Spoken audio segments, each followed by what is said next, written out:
Welcome back to another episode of Indie Reads Aloud. Today we have a unique episode for you. Darcy Monroe is here. She is a first-time author for me, and she's also the first erotic romance author that we've had on the program. So, listener advisories out of the way to the beginning. If you have little ears listening in on this episode of the podcast, you might want to preview this episode before you share it with them or listen to it in a public space, just to be sure. Everybody has different levels of what they feel comfortable with, and I want to make sure that everybody who hears the Indie Reads podcast is very comfortable with the content. So now that we've gotten all that, housekeeping stuff out of the way, welcome, Darcy Monroe. Thank you for joining me. Thank you so much for having me today. I'm really excited because, as I said in the opening, I've never had an erotic romance author on the program before. I understand that this is a genre that sometimes can be seen as taboo or scary for some people, and I'm sure that there are trigger warnings through it, but just to help me understand, what made you decide that this was a genre that you wanted to dip your toes into?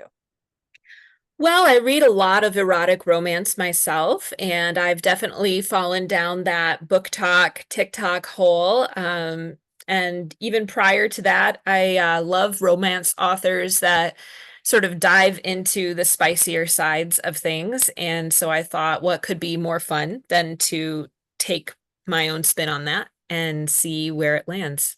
I think it's a tremendously brave thing for you to do because, I mean, I don't write erotica just because I'm, big fat scaredy cat. But at the same time, the perception from readers can be harsh sometimes. So when you set out to write this book, how did you protect yourself from the rejection or the potential of people not being comfortable with it? Well, I think I was very intentional about my cover, I feel like there are two different types of covers that erotic romance has. One is, we've got like the shirtless guy and the girl who are, and they Right. look like they are engaged in some sort of erotic act. And then the other is sort of that very minimalist. We're not gonna really put what's in this book on the cover, but be aware that there's sort of something darker happening here or something going on. And Sure. then I was very intentional about the back cover. So anyone who had read the back cover would know immediately that this was a book that had a lot of sex in it. So I feel like the people who have found my book, who are reading my book, are people who go in already knowing that this is going to be the case, and it is a genre that they already read. Got it. Got it. I like I say, I think it's a tremendously brave thing, and I encourage authors to always dip their toes into waters that maybe they're not always comfortable with, because you never know what kind of new craft is going to come out of that experiment. So I really want to applaud you for doing this. Well, thank you very much. I had a lot of fun writing it. This one is a little bit of a mystery that kind of goes along with it that is never fully solved in the first book, but the plot of the two main characters is completely wrapped up. So it is the first of a trilogy that I'm going to have coming out. And in each of the books, they all have the Hall of Art and Pleasure, which takes place in a specific house within the books, but they're all different couples, so they can all be read as standalones. That's fantastic. Wow. Okay, more books from my bookshelf. I love it. All right. I am super excited to have you read. When you are ready, please take the microphone and read aloud. All right. So this comes from the chapter that is called Propositioned. The address on the card led to a normal looking red bricked house, sandwiched between other similar homes on the block. One of those old places that professors owned or people who didn't mind the noise of living close to campus. A house with character. Maple was only one street over from the raucous parties of Greek Row. I checked the numbers on the door against the numbers on the card one more time. The January wind whipped through my coat. I couldn't stand here forever. Someone would see me. Was this the stripper's house? It couldn't be anything else. Maybe he wanted to teach me how to strip? A chill ran over my arms that had nothing to do with the snow on the ground. That wouldn't be so bad. Maybe I'd feel sexier. It could help me forget Brian. Snow crunched under my boots as I climbed the steps to the door. I lifted the brass knocker and let it fall. Nothing happened. Weak. No one would hear something so faint. I noticed a doorbell to the side of the door and pressed it. There was the audible click, but nothing else happened. I waited another second, then tried the door. It was now unlocked. "Hello?" I called as I pushed it open. No one answered.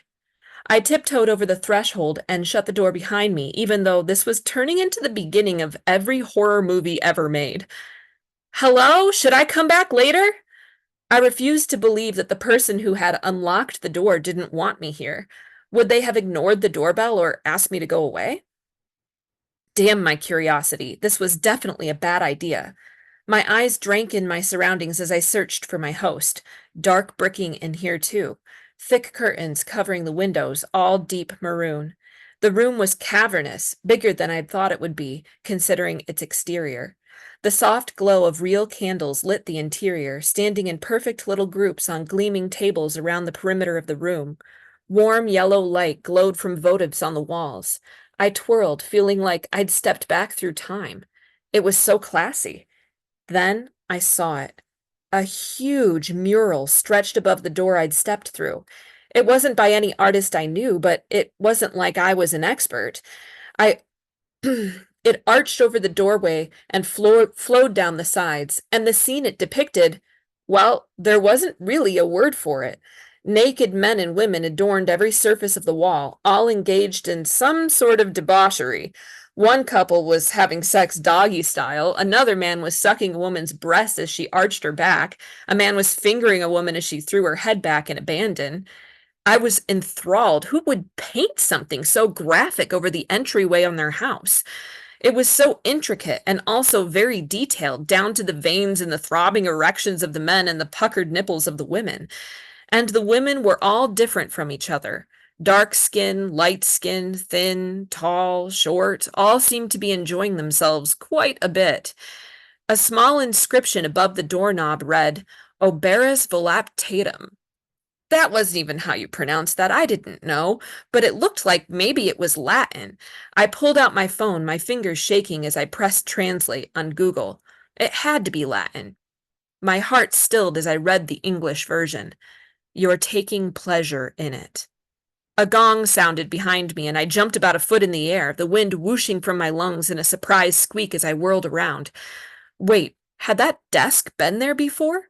It stood in the corner, a single sheet of paper atop the polished surface with an ancient-looking solid wood chair opposite it. I walked over to see what the golden plaque in the center said. The contract. Contract? The chair scraped loudly against the floor as I pulled it out to sit. My name on the top of the paper immediately caught my eye. I, Mackenzie Whitman, am here of my own volition. I understand I may leave at any time. If I choose to leave, however, I accept that I may never return. I agree to undergo a sexual awakening no longer or shorter than the time frame of 1 week and 1 day, returning to this house each night at 10 p.m. After this allotted time, I will never return. When I arrive for 7 nights, I will walk down the Hall of Art and Pleasure to the left of this desk and select a door. I will stay within the room until the lights turn off. On the 8th night, I will walk down the Hall of Temptation to the right of this desk to be tested. This will complete my education. I understand that I will not be filmed or recorded in any way. All acts that take place in Maple House are completely confidential. I also understand that at any point I may say stop, and any experience I am a part of will immediately cease. This contract is an offer based upon a need identified by one of our members. There was a spot for my signature and the date. Underneath, the dates I was expected to be here were laid out, and it started tonight? It didn't give a girl a whole lot of time to digest the information. This was what? A sex club? A stripper house? What kind of education? The words sexual awakening popped out at me. I needed to learn how to have sex? Was that what this was? I wasn't a virgin. Except maybe I really was terrible at sex. Sure, the stripper had been the one to give me the card, and maybe he was the member who had identified me, but what if it was actually Brian? I bowed my head in shame. I was only 20. Why did I have to be so great at sex? It wasn't like I'd been doing it for a long time. What was the big idea? The contract loomed in front of me, a taboo promise laden with mystery. I understand that I may leave at any time. I unstrapped my pepper spray from my wrist and shoved it in my pocket, grabbing the pen. This wasn't like me. I didn't do stuff like this, but it was college. If not now, when? I signed my name at the bottom of the page. Then I froze, waiting for... I don't know what I was expecting. No one popped up and escorted me down the hallway. Nothing happened at all. I got to my feet, turning toward the hallway to the left, the Hall of Art and Pleasure, and I was supposed to pick a door? How? As I stepped into the dimly lit hall, it became clear that each door had a piece of paper attached to it. Okay, then. My analytical mind assessed the number of doors as I walked down the hall, planning on working from back to front before making my decision. If I hated all of them, then I'd walk out. I deliberately ignored the papers until I reached the end of the hall. There were 10 doors total, 5 on each side. I'd be picking 7, so if I stayed, I could omit 3 of them. I cautiously touched the piece of paper on the door nearest me, squinting at a rough hand-drawn picture of a woman suspended in the air by her arms, a man with a whip standing back with a sadistic smile on his face. I dropped the piece of paper. Oh, hell no. No fucking way was I doing that. It was almost enough to make me want to walk out right then. But I peered at a few more papers, and then I saw the pattern. I had walked all the way down the hall. Now that I turned around, the scenarios became less scary as I walked back toward the front door. Some papers had fragments of poetry, and others were paintings, hinting at what could be behind the doors. In the end, I had a hard time choosing between 2 doors. One was probably about oral, if I had to guess. The painting was nothing more than a pair of lips. I hesitated for a second, but giving a blowjob was low on my list of priorities right now. I wasn't in the mood. The other door, I fingered the weathered paper again as I read the fragment of poetry. Thyself cast all, yea, this white linen hence. There is no penance due to innocence. To teach thee, I am naked first. Why then, what needst thou have more covering than a man? John Donne. I hadn't exactly studied poetry, but I am naked first didn't really need to be translated. If I opened the door, would a nude man be standing there? Would it be the stripper from the night before? I remembered the way he looked at me, all sexy and serious at the same time. I'd felt an instant connection with him, or I never would have let him handcuff me. A full minute passed as I braced my hand against the handle, the desperate beat of my heart threatening to break through my rib cage. Then I twisted the knob and, in a rush, pushed through and slammed the door. I stood facing it before I dared turn around. Would someone approach me? But no one did. I can do this. I slowly turned, and the sight of the room stole my breath. I pressed my hand to my chest as I was transported to another time and place. Candles created a softly lit atmosphere. The room was draped in white silks that floated lazily in the breeze of a few fans. There was a canopied 4-poster bed directly in front of me, and it was like Arabian Nights, like I was Scheherazade or something. The walls were completely made of mirrors, making the room look larger and more elaborate. The bedroom reflected golden and beautiful on every wall. This was the romance missing in my life, not the hasty hookups that were so common in college, not the way I'd lost my virginity in the back of a cramped sports car, all awkwardness and pain. This was a romance novel. This was a dream. A low chuckle rumbled from the side of the room. I turned, startled to see a man leaning back in an opulent chair, staring at me. His dark brown hair was pulled back. He wore a button-down white shirt and black slacks, like he'd just gotten in from the office. Not naked, after all. He appeared to be about 20, 25, with kind hazel eyes and, wow, His legs were long. I'd never slept with someone who promised to be so tall. I bit my lip. He wasn't the stripper from Cherries. He gestured to the room with one hand. You like it? He asked in a mild tenor. I nodded. He unbuttoned the cuffs of his dress shirt, eyes downcast. I twisted my hands together in front of my coat. This was so awkward. So, the contract. He chuckled again, but didn't say anything. Kinda crazy, huh? What exactly am I doing here? Having undone his cuffs, he moved on to his shirt with slow deliberation, but he didn't answer me. And how do you get to be part of this? I asked, retreating until my back was flat against the door. He pulled his shirt over his head and tossed it in a ball to the side of the room, then unbuckled his belt. It whipped through the loops of his pants, and he held it for a moment. His mouth quirked in a teasing smile before it hit the ground with a dull thud. His eyes zeroed in on where my hand rested, just inches from the door handle. Do you feel safe? I shook my head once. This man was anything but safe. This house, completely unsafe. It was like some weird fever dream, the whole thing. I could leave right now, if I wanted to. I felt behind me until my fingers touched the doorknob. The man paused in undressing, one hand on his zipper, his tanned skin glowing in the low light of the room. He arched an eyebrow. It was almost like he could see the thoughts as they raced through my head.